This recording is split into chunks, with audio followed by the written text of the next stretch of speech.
Hello everyone, welcome back to my channel. Today, Ellen tries the Abrahamic Family House. This is a place where Muslims, Jews and Christians literally pray as neighbors. Imagine 3 siblings living under the same beautiful compound, but without having to fight about who left the lights on, who took the phone charger. This place is about tolerance and coexistence, learning and understanding. And honestly, the world needs more of that today. So, I would like you to come with me today as we explore the mosque, the synagogue, and the church. Yalla!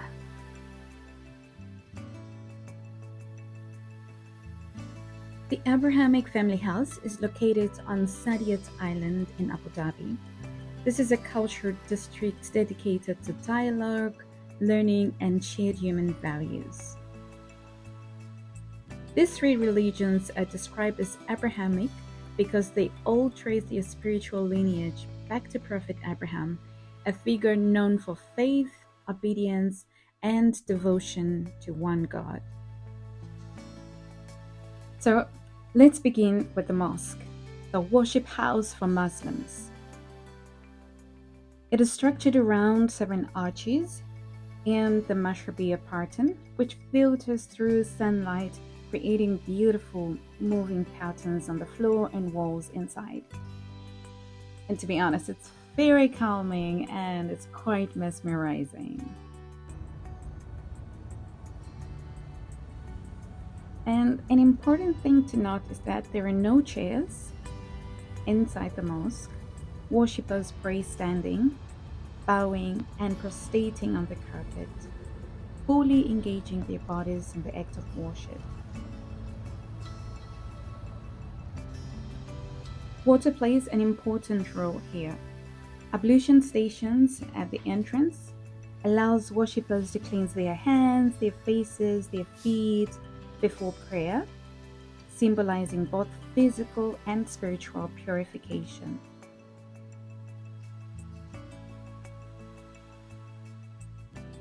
The Imam leads the prayer from the front, standing on the same level as everyone else. Men and women pray separately, respecting traditional practices. What I found striking in the mosque is that there are no images and there are no sculptures. And the simplicity simply encourages focus on prayer and reflection.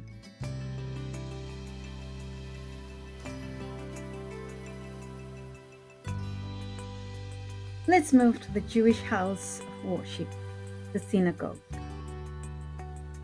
The facade of the synagogue features a crisscross pattern, giving it a distinctive and structured look from the outside.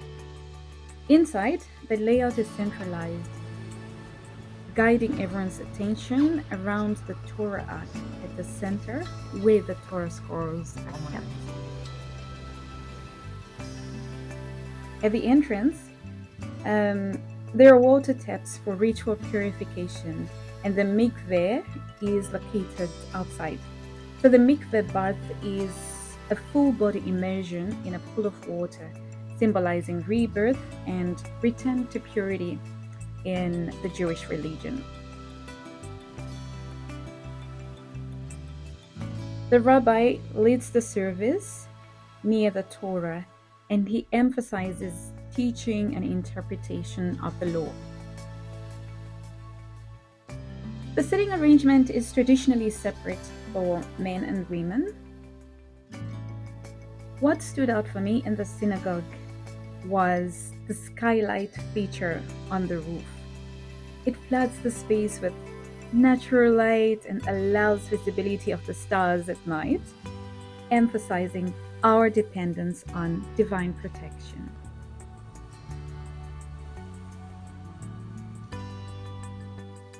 And now the church, the Christian house of worship. The architecture of the church emphasizes verticality, naturally drawing the eye upward and creating a sense of spiritual elevation. Water in Christianity symbolizes cleansing, rebirth, and forgiveness, most clearly expressed through baptism. The priest or the pastor is the one who leads the service from the pulpit. Men and women can sit together, and this reflects a shared communal experience. Above, the wooden ceiling is formed by numerous timber battens, carefully designed to resemble rays of light. As light moves through the spaces, it interacts with the wood, creating warmth, depth, and a feeling of gentle illumination. What struck me the most in the church was the broken pulpit. But this is not by accident, it's actually by design, and it's quite symbolic. They say that it represents the power of the Word of God, because the priest will put the Bible on the pulpit. So it represents that the Word of God is powerful and can break through all spaces. It is not confined by walls, structures, or perfection.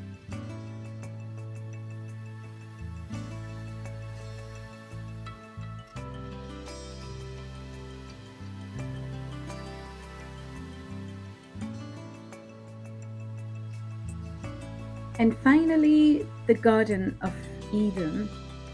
So this is upstairs. It's like a courtyard. And the Garden of Eden is universal to the Abrahamic faith as a foundational story about the human origins. It's just an open space, natural space. There is no seating, no leader, and it invites a quiet reflection.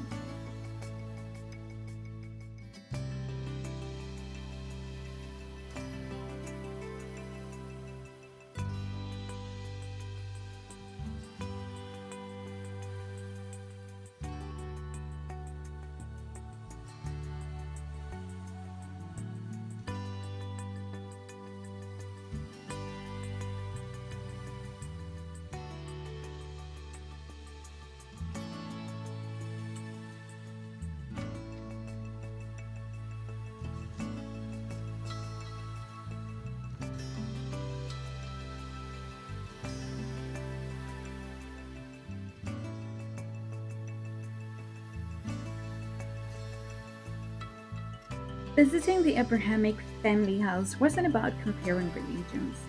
It was about understanding how different faiths express belief, reverence, and meaning. Each space is distinct, yet they exist side by side, reminding us of our shared humanity. I'm really grateful to this experience. This is Ellen Tries. Please let me know what you would want me to try next. See you in the next video.